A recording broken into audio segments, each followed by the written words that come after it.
আপনার মা, বোন আর আপনি তিনজনেরই পিত্তথলিতে পাথর ধরা পড়েছে। আপনারা ভাবছেন এটি কাকতালীয়? না, এর পিছনে রয়েছে স্পষ্ট কিছু কারণ। আমি ডাক্তার কাউসার ভুঁইয়া, সার্জারি কনসালটেন্ট, একজন হেপাটোবিলিয়ারি সার্জন হিসেবে আজকে আমি ব্যাখ্যা করব একই পরিবারে একাধিক সদস্যের কেন পিত্তথলিতে পাথর হয়। একই পরিবারে একাধিক ব্যক্তির পিত্তথলির পাথর হওয়ার প্রথম কারণটি হচ্ছে বংশগত। দেখা যায় যে তাদের বাইল মানে পিত্তরসে কোলেস্টেরলের মাত্রার ভারসাম্য ঠিক থাকে না, তখন একাধিক জনের পিত্তথলিতে পাথর হয়।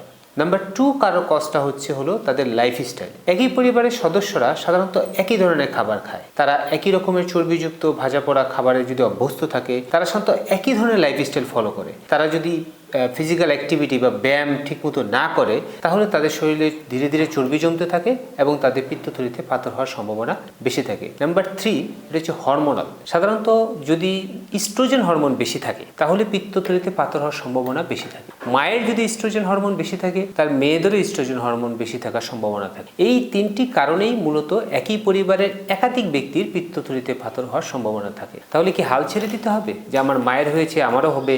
না, হাল ছেড়ে দেওয়ার কিছু নেই।